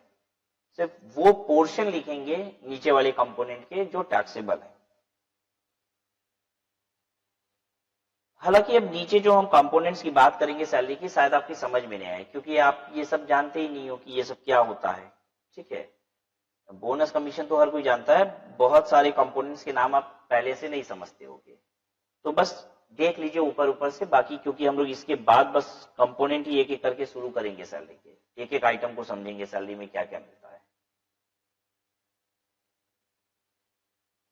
Employer's contribution in excess of 12% to RPF, 12% of salary to RPF. RPF होता है रिकॉग्नाइज प्रोविडेंट फंड। जब प्रोविडेंट फंड डिस्कस करेंगे तो आपको बताएंगे रिकॉग्नाइज किसे कहते हैं, अनरिकॉग्नाइज किसे कहते हैं। और यहाँ पे एक्चुअली 12% ऑफ सैलरी से ज्यादा जो आरपीएफ में एम्प्लॉयर कंट्रीब्यूशन कर रहा है वो टैक्सेबल है। रीजन बीइंग कि 12% ऑफ सैलरी तक एग्जेम्प्ट होता है। बस ऐसे ही पढ़ लेते हैं, ज्यादा मतलब मत समझिए अभी। Employer's contribution in excess of 12% of salary to RPF, interest in excess of specified percentage on RPF, taxable allowances, allowances का वो हिस्सा जो taxable है, taxable perquisite after proper valuation, after proper valuation ये क्यों कह रहा है? allowances monetary payment होते हैं। हम 10,000 रुपए देते हैं, 20,000 रुपए देते हैं, 5,000 रुपए देते हैं, ये मॉनिटरी पेमेंट होता है, तो इसे जोड़ना आसान होता है। अगर मैंने एक बस चलवा दी जिसमें इंप्लॉई आए जाएगा घर से ऑफिस, ऑफिस से घर, तो क्या इसकी वैल्यू मैं तुरंत बता दूंगा कितने रुपए हुई? नहीं, इसकी तो वैल्यूएशन करनी पड़ेगी। अगर इंप्लॉयर ने इंप्लॉय को एक मकान दे दिया रहने के लिए कि लो इसमें फ्री में रहो, तो इसकी तो वैल्यूएशन करनी पड़ेगी ना, कितने रुपए का बेनिफिट हुआ। लेकिन अगर मैं 10,000 रुपए महीना किराए के नाम का दे देता हूं कि लो इससे किराया अपना मैनेज किया करो, तो 10,000 रुपए जोड़ना आसान है। मॉनिटरी पेमेंट तो तुरंत जोड़ लोगे ना, जितना दे रहे हो वो इनकम है। लेकिन अगर कोई चीज बेनिफिट इन काइंड दे रहे हो तो उसकी तो वैल्यूएशन करनी पड़ेगी। मैंने आपको ये भी बताया था पहली क्लास में सैलरी के कि इंप्लॉयर अगर इंप्लॉय को पुराना सोफा सेट देते जो ऑफिस में लगा हुआ था, तो ये भी सैलरी की इनकम है। लेकिन अब पुराना वाले सोफा सेट की वैल्यू तो निर्धारित करनी पड़ेगी ना, कितनी सैलरी कहलाएगी। तो परक्यूजिट के केस में एक काम बढ़ जाता है, आपको वैल्यूएशन भी करनी पड़ती है। वही कह रहा है taxable perquisite after proper valuation. Gratuity का टैक्सेबल पार्ट, पेंशन का भी टैक्सेबल पार्ट जोड़ना है। ग्रेच्युटी का टैक्सेबल पार्ट जोड़ दीजिए, पेंशन का भी टैक्सेबल पार्ट जोड़ दीजिए, लीव सैलरी जोड़ दीजिए। लीव सैलरी क्या होता है? लीव सैलरी का मतलब ये होता है कि हर कंपनी में एक certain number of leave employee को इंटाइटल की जाती है ड्यूरिंग द ईयर। जैसे जब आप जॉब ज्वाइन करते हो ना, उसी समय एम्प्लॉय बता देता है कि आपको साल भर में 20 छुट्टियां मिलेंगी, 20 हॉलीडेज मिलेंगे। ठीक है, कहने का मतलब ये है कि अगर आप ये 20 हॉलीडे ले लेंगे तो आपकी कोई तनख्वाह नहीं काटी जाएगी, आपको 20 छुट्टियां मिलेंगी। और ये छुट्टियां कैसे होती हैं, ये जो लीव मिलता है ये अदर देन दोज लीव होता है जो जिस दिन, अदर देन दोज डेज होता है जिस दिन ऑफिस खुद ही क्लोज है। जैसे मान लीजिए ऑफिस संडे को बंद है, तो संडे को एम्प्लॉय नहीं आएगा तो वो लीव नहीं कहलाएगा, ये 20 हॉलीडेज अलग से मिलेगा। जैसे होली के दिन ऑफिस बंद है, तो होली के दिन ऑफिस बंद है तो एम्प्लॉय थोड़ी ना आएगा, तो एम्प्लॉय नहीं आया तो वो लीव कहलाएगा क्या? वो लीव नहीं कहलाएगा। ये वो हॉलीडे, वो इस 20 हॉलीडे में काउंट नहीं होगा, ये अलग से मिलेगा। ये बेसिकली 20 दिन अलग से मिलता है जिस दिन ऑफिस खुली हुई है। ऑफिस बंद है तो वो नहीं काउंट होगा, वो तो छुट्टी है ही, जो ऑफिस बंद तो छुट्टी। ऑफिस खुली है उसके बाद भी अलग से एम्प्लॉयर कहता है कि इतने दिन साल भर में आप छुट्टियां ले सकते हो। तो मान लीजिए आपको 20 छुट्टियां साल भर में दी गई हैं, लेकिन आप छुट्टियों के दिन भी आके ऑफिस में काम करते हो।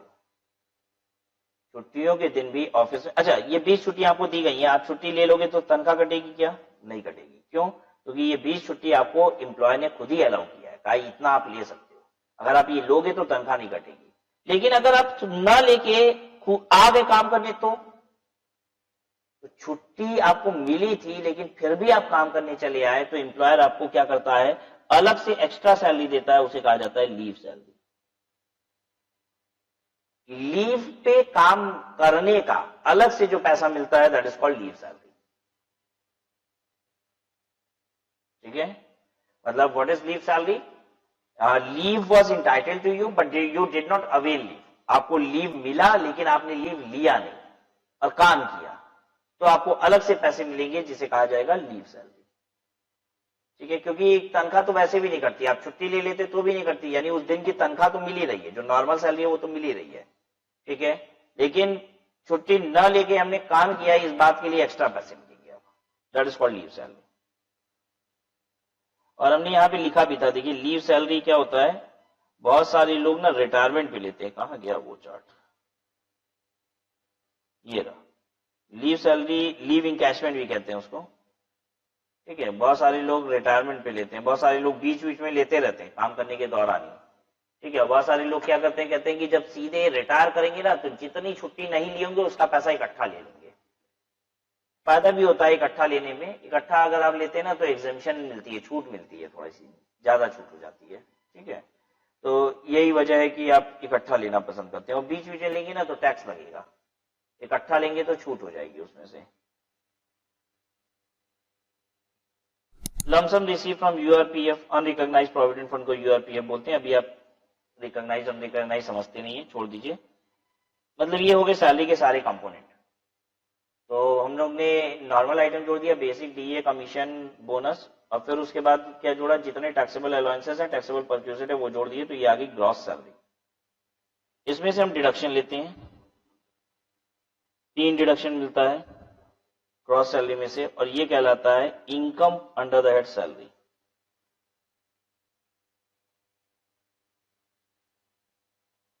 ठीक है, ये जो डिडक्शन है ये चैप्टर 6A का डिडक्शन नहीं है। चैप्टर 6A का डिडक्शन ग्रॉस टोटल इनकम से मिलता है। जो एक सेक्शन 80C to 80U आपको बताया गया है वो ग्रॉस टोटल इनकम से मिलता है। मतलब सारे हेड की इनकम जोड़ दी जाती है और फिर उसमें से हम क्या करते हैं, जब पांचों हेड की इनकम जोड़ दी जाती है और उसमें से हम डिडक्शन लेते हैं तो उसे कहा जाता है डिडक्शन अंडर चैप्टर 6A। ये वाला जो सेक्शन 16 का डिडक्शन है ये सिर्फ कहां से लिया जाता है, सैलरी से। सैलरी की टोटल करेंगे तो ग्रॉस सैलरी कहलाएगा, उसमें से डिडक्शन लेंगे सेक्शन 16 का तो कहलाएगा income under the head salary. Income under the head salary में बाकी हेड की इनकम जोड़ देंगे तो कहलाएगा ग्रॉस टोटल इनकम, और उसके बाद फिर डिडक्शन लेंगे डिडक्शन अंडर चैप्टर 6 से तो कहलाएगा टोटल इनकम। रिपीट कर देते हैं बच्चों, सैलरी के सारे आइटम अगर आप जोड़ देंगे, लेकिन ध्यान देके जोड़िएगा, एग्जेम्प्ट आइटम मत जोड़िएगा, सिर्फ टैक्सेबल पोर्शन ही जोड़िएगा। सैलरी के सारे कंपोनेंट की जोड़ लगा देंगे तो इसे कहा जाएगा ग्रॉस सैलरी। इसमें से आपको डिडक्शन मिलेगा, डिडक्शन अंडर सेक्शन 16। ये सेक्शन 16 रट लेना है, एकदम रट लेना है, सर्कल कर लीजिए। ग्रॉस सैलरी में से क्या डिडक्शन मिलेगा, डिडक्शन अंडर सेक्शन 16, तो क्या आ जाएगा, क्या आ जाएगा, नेट सैलरी, और जिसको हम बोलते हैं income under the head salary. अब ये सैलरी की फाइनल इनकम आ गई। अब इसमें बाकी हेड की इनकम और जोड़ देनी है। जब बाकी हेड की इनकम आप इसमें जोड़ देंगे तो आपको मिल जाएगा ग्रॉस टोटल इनकम। अब ग्रॉस टोटल इनकम से जब आप डिडक्शन लेंगे under chapter 6A, gross total income से जब आप डिडक्शन लेंगे अंडर चैप्टर 6A, तो ये कहलाएगा टोटल इनकम। ठीक है। अच्छा, डिडक्शन क्या क्या मिलता है, एक मिलता है स्टैंडर्ड डिडक्शन,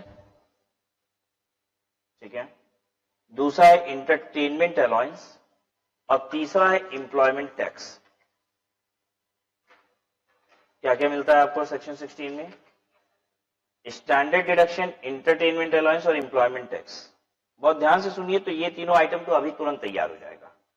सेक्शन 16 में 3 deduction, standard deduction, entertainment allowance का डिडक्शन और एम्प्लॉयमेंट टैक्स का डिडक्शन। स्टैंडर्ड डिडक्शन होता है 40,000 रुपए का। सैलरी की इनकम में से 40,000 रुपया तो सीधे फ्लैट डिडक्शन मिल जाता है, उस पर कोई टैक्स नहीं लगता सबके लिए। मान लीजिए आपकी 10 लाख की सैलरी है तो 40,000 स्टैंडर्ड डिडक्शन मिल जाएगा। आपकी 4 लाख की सैलरी है तो भी 40,000 मिलेगा। आपका 3 लाख रुपए की सैलरी है तो भी 40,000 मिलेगा। ठीक है, 40,000 स्टैंडर्ड डिडक्शन मिल जाएगा। फिर इंटरटेनमेंट अलाउंस, जितने भी अलाउंसेस हैं, यहाँ पे हमने बताया था ना आपको, बड़े सारे अलाउंसेस होंगे, जितने भी अलाउंसेस हैं सबके रिस्पेक्ट में एग्जेम्पशन होती है, या तो होती है या तो नहीं होती है, मतलब अगर होती है तो एग्जेम्पशन होती है।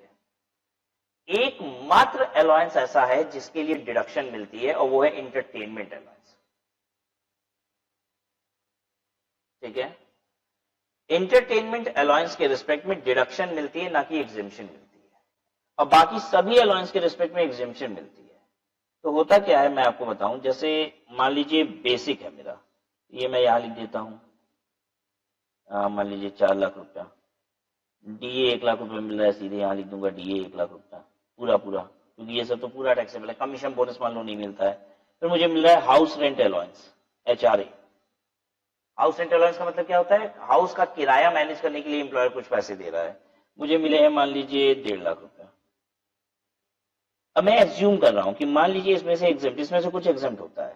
ठीक है, मान लेते हैं कि अभी आपको जानकारी नहीं है इसलिए 60,000 रुपया एग्जेम्प्ट है, तो बाहर टैक्सेबल कितना होगा, 90,000 रुपया। ठीक है, जितने भी अलाउंस है एग्जेम्प्ट यहीं पे घटा देना है। अब मान लीजिए इंटरटेनमेंट अलाउंस है,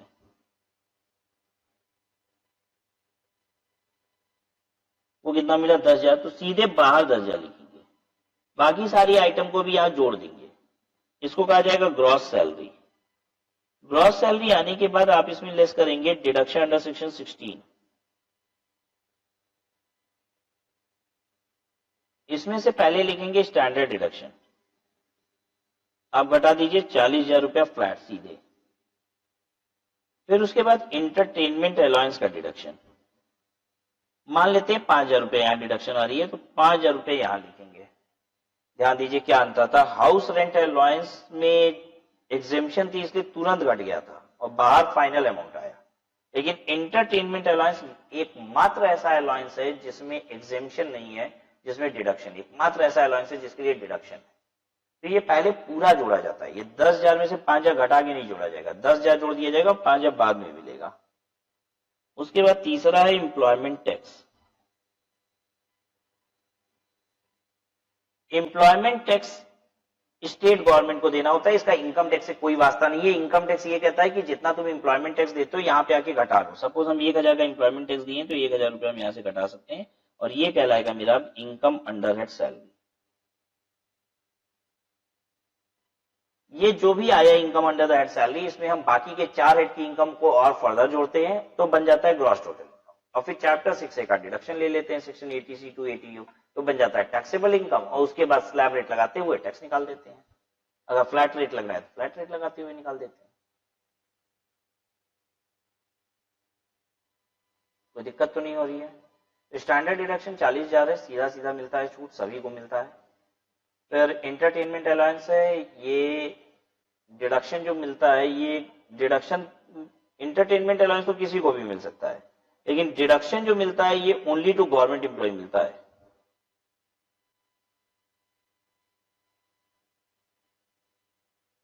क्या होता है एंटरटेनमेंट अलाउंस, कोई बताएगा? आपकी नजर में एंटरटेनमेंट अलाउंस क्या है? एम्प्लॉयर आपको मस्ती करने के लिए पैसा देता है, ये लोग पिक्चर चले जाओ, ये लोग घूमने चले जाओ, नहीं, ये सब नहीं होता है। एम्प्लॉयर क्यों भला एम्प्लॉय को कहेगा जाओ घूमने फिरने चले जाओ, मस्ती करो? होता क्या है मैं आपको बताऊं। मेरे कंपनी का एक क्लाइंट है, उसको जब तक बैठा के बाद में बियर ना पिलाओ वो बिजनेस देता ही नहीं है। जब वो बियर पीता है ना तब उसका दिमाग ठंडा होता है, तब वो कहता है अच्छा ये कॉन्ट्रैक्ट लीजिए, ये कॉन्ट्रैक्ट लीजिए, फिर फटाफट साइन करता है। ऐसे उसका दिमाग ही काम नहीं करता, उसको कितना भी समझा लो नहीं समझता है। तो हम अपने एक एम्प्लॉय को इंटरटेनमेंट अलाउंस नाम से पैसा देते हैं और कहते हैं कि इस क्लाइंट को लेके जाओ बार में बियर वियर पिलाओ थोड़ा, ठीक है, और फिर उसके बाद इससे बिजनेस निकालो। इसलिए एम्प्लॉय को दिया जाता है। ऐसे झूठ मूठ का एम्प्लॉय को नहीं देंगे कि जाओ मजे लेके आओ, ठीक है, वो तो बिजनेस लाएगा मजे लेने के साथ साथ में, इसलिए दे रहे हैं, ठीक है। तो बहुत सारी कंपनियों में इंटरटेनमेंट अलाउंस दिया जाता है एम्प्लॉय को। बहुत सारे एक क्लाइंट ऐसे होते हैं, हमें लगता है कि ऑफिस में मीटिंग करेंगे तो सक्सेसफुल नहीं रहेगा, तो हम उनको क्लब भेज देते हैं एम्प्लॉय के साथ, ठीक है, वो क्लब में अपना एंजॉय वगैरह करते हैं और उसके बाद वहीं पे बिजनेस की बातें भी कर लेते हैं। तो ऐसे एम्प्लॉय जो इनको इंटरटेन कर रहे हैं, ऐसे एम्प्लॉय को हम क्या देते हैं, इंटरटेनमेंट अलाउंस देते हैं, ठीक है। तो इंटरटेनमेंट अलाउंस तो मिल तो हो सकता है सभी को रहा हो, प्राइवेट कंपनी भी देती है, गवर्नमेंट कंपनीज भी देती हैं, लेकिन जो डिडक्शन मिलेगा वो सिर्फ गवर्नमेंट एम्प्लॉयज को मिलता है। बाकी प्राइवेट कंपनी के एम्प्लॉयज के लिए फुल्ली टैक्सेबल होता है जितना अलाउंस मिल रहा है, ठीक है। और गवर्नमेंट एम्प्लॉयज को भी डिडक्शन है, लेकिन बहुत छोटा सा है, पढ़ेंगे आप आगे चल के। एम्प्लॉयमेंट टैक्स क्या होता है? Employment tax is tax on professional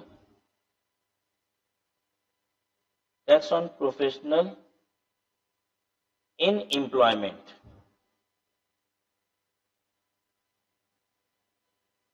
payable to state government।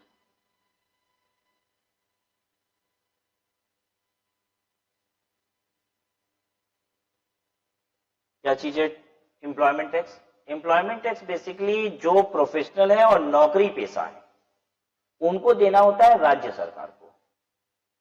जैसे एक चार्टर्ड अकाउंटेंट है, सीए है, या कंपनी सेक्रेटरी है, या फिर कह लीजिए कॉस्ट एंड मैनेजमेंट अकाउंटेंट है, ये अपनी प्रैक्टिस ना करके ये कहीं नौकरी कर रहे हैं, जॉब कर रहे हैं, प्रोफेशनल है ये लोग, हाँ, जॉब भी कर रहे हैं, एम्प्लॉयमेंट में है, हाँ, तो इनको राज्य सरकार को एक टैक्स देना होता है हर साल, ये फिक्स्ड होता है, ठीक है, बहुत छोटा सा अमाउंट होता है, घबराइएगा नहीं कि आप लोगों को टैक्स देना पड़ेगा।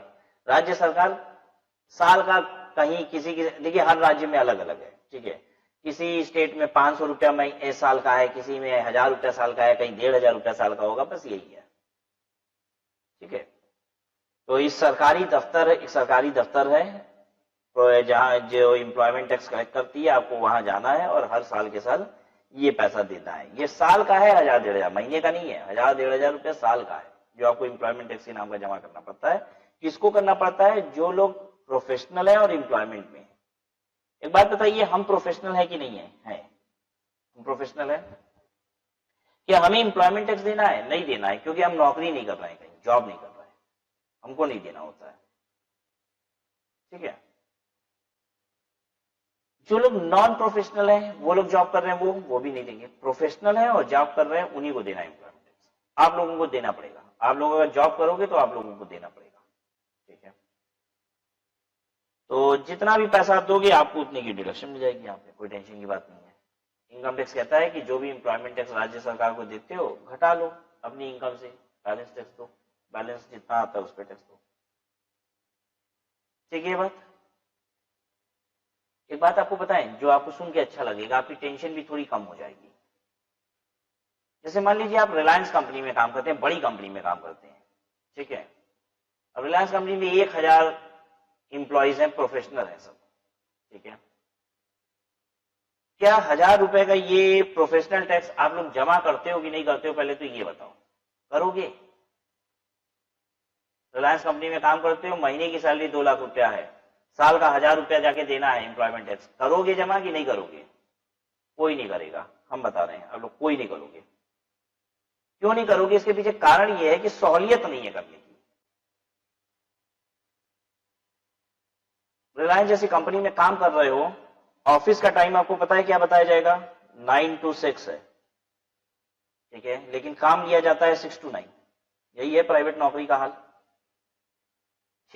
9 से 6 तो बोलने के लिए होता है, ठीक है, हर दिन काम का लोड इतना होता है कि 6 से 9 करना पड़ता है, तो भी एम्प्लॉयर को तसल्ली नहीं है। जब आप 6 से 9 काम कर रहे हो तो ये बताओ कब सरकारी दफ्तर में जाओगे 1000 रुपया जमा करने? कभी मौका भी मिलेगा आपको? कभी नहीं मिलेगा। और जिस दिन आपकी छुट्टी होगी उस दिन सरकारी दफ्तर भी बंद ही होगा। आपकी तो साल भर में हो सकता है 40 छुट्टियां ही बस आती हों, लेकिन उन सरकारी दफ्तरों वालों की तो साल भर में 100 दिन छुट्टी होती होगी। आपकी तो शायद मुश्किल से 40 भी आएगी, लेकिन उनकी तो 100 छुट्टियां होती हैं, तो वो तो ज्यादा ही बंद पड़ा रहता है। इसलिए आपकी सहूलियत नहीं, आपको पे करने में दिक्कत है। कोई ले जाके जमा कर दे तो आप करा दोगे, लेकिन ऐसे बड़ी दिक्कत है, इसलिए लोगों का छूट जाता है। अब रिलायंस जैसी कंपनी कहती है मेरे 2-2 लाख रुपया कमाने वाले इंप्लॉय हैं, ये सब अपनी इज्जत खराब कर रहे हैं 1000 रुपए के लिए। रिलायंस कंपनी खुद ही अपने एक इंप्लॉय को भेजती है, जमा करा देती है। वो कहती है जाओ जमा कराओ, 1000 इंप्लॉय है मेरे, सबका कितना जमा करना है? 1-1000 रुपया। कहती है जाओ जमा कराओ, कितना हो गया? 10 लाख रुपया। रिलायंस कंपनी खुद ही, अंबानी साहब कहेंगे 10 लाख रुपया लेके किसी को भेजेंगे, कहेंगे सबका जमा करा दो। झूठ मूठ का रिलायंस कंपनी की इंप्लॉय की इज्जत डाउन हो रही है ना, रिलायंस कंपनी वाले जाके पे नहीं कर रहे हैं, रिलायंस कंपनी खुद ही करा देती है, जाओ हटाओ, थोड़ी सी तो पेमेंट है। समझ में आ रहा है बात? अच्छा, अब एक बात अब ये आती है कि अगर मान लीजिए कंपनी ने खुद ही पेमेंट करा दिया ये 1000 रुपए का, तो क्या ये आपकी इनकम नहीं बन गई? बन गई। ये पेमेंट किसका था? इंप्लॉय का था, इंप्लॉय ने करा दिया। तो इंप्लॉयर इंप्लॉय को कोई भी बेनिफिट दे दे तो वो उसकी सैलरी कहलाती है। बताइए 1000 रुपए जैसे ही इंप्लॉय जमा करेगा, आपको अपनी सैलरी की इनकम में इसे जोड़ना पड़ेगा। तो ये क्या करना पड़ेगा? ये 1000 रुपए यहां कहीं जुड़ेगा। पहले तो देखो ऐसे, professional tax paid by employer, पहले सैलरी में जोड़ो। क्यों? कोई भी पेमेंट जो इंप्लॉय को करनी थी इंप्लॉय कर रहा है, यानी वो इंप्लॉयर बेनिफिट दे रहा है इंप्लॉय को, तुरंत जोड़ दीजिए। और नीचे इंप्लॉयमेंट टैक्स 1000 रुपया फिर घटा भी लीजिए। देखिए नीचे घट भी गया। अच्छा, खुद से पे करते अपने पैसे से, तो अपने पैसे से पे करते तो ये यहां जोड़ा तो नहीं जाता, लेकिन ये घटाया जाता। हाँ, ये घटाया जाता। लेकिन अगर इंप्लॉयर दे दिया तो पहले जोड़िए, क्योंकि इंप्लॉयर अगर दे रहा है तो आपको इनकम दिया है, आपका खर्चा इंप्लॉयर क्यों पे कर रहा है? बेसिकली आपको दिया है, यही माना जाएगा। तो आपकी इनकम में बढ़ा, फिर आपको घटाने को भी मिल गया, क्योंकि इंप्लॉयमेंट टैक्स घटाने को मिलता है। लेकिन अगर आपने अपनी जेब से जमा किया तो इसे जोड़िएगा मत, लेकिन घटाइएगा जरूर। ठीक है ये बात? तो बेसिकली अब इस चर्चा के बाद जो आपको करना है वो अब सैलरी के कंपोनेंट एक एक करके अब शुरू होंगे। अब एक एक आइटम शुरू होगा, leave salary, bonus, leave salary, gratuity, pension, ठीक है, डिफरेंट तरीके के जो convince allowance, house rent allowance, different perquisites, सब सीखेंगे हम लोग। ठीक है, परक्यूजिट में एक खास बात होगी कि परक्यूजिट में आपको वैल्यूएशन सीखना होगा, क्योंकि वहां काइंड में दिया जाता है। ठीक है, अलाउंसेस वगैरह तो मॉनेटरी पेमेंट है, ग्रेच्युटी, पेंशन सब मनी में दिया जा रहा है, 10 लाख, 2 लाख, 1 लाख, तो वो जोड़ना आसान होता है। लेकिन जब हम किसी को काइंड में दे देते, सोफा सेट उठा के दे दिया, अरे तो वैल्यूएशन सीखनी पड़ेगी। तो परक्यूजिट में थोड़ा ज्यादा मेहनत है, वहां वैल्यूएशन भी सीखनी पड़ेगी। ठीक है, अब बेसिकली अब नेक्स्ट क्लास में जैसे ही आएंगे तो एक एक करके कंपोनेंट उठाते जाएंगे और हम लोग उसकी टैक्सेबिलिटी सीखते जाएंगे। सबसे पहले हमने आपको बताया रिटायरमेंट बेनिफिट पूरा कंप्लीट कराएंगे, फिर सारे अलाउंसेस कराएंगे और फिर उसके बाद सारे परक्यूजिट्स कराएंगे। नॉर्मल आइटम में कुछ करना ही नहीं है, हम नहीं करा रहे हैं ऐसा नहीं है, करना ही नहीं है। ठीक है, और ना ही वो कहीं इनकम टैक्स एक्ट में लिखा हुआ है। ये जो नॉर्मल आइटम होते हैं ये पूरे पूरे टैक्सेबल होते हैं। नॉर्मल आइटम में क्या क्या कहा जाता है? बेसिक कहा जाता है, डीए, डियरनेस अलाउंस, महंगाई भत्ता, बोनस और कमीशन, ये सब नॉर्मल आइटम है, ये फुल्ली टैक्सेबल है। ठीक है, चलिए इन बातों के साथ आज की क्लास यहीं पे समाप्त करते हैं हम लोग। अगली क्लास में आके आगे की चर्चा करेंगे आप।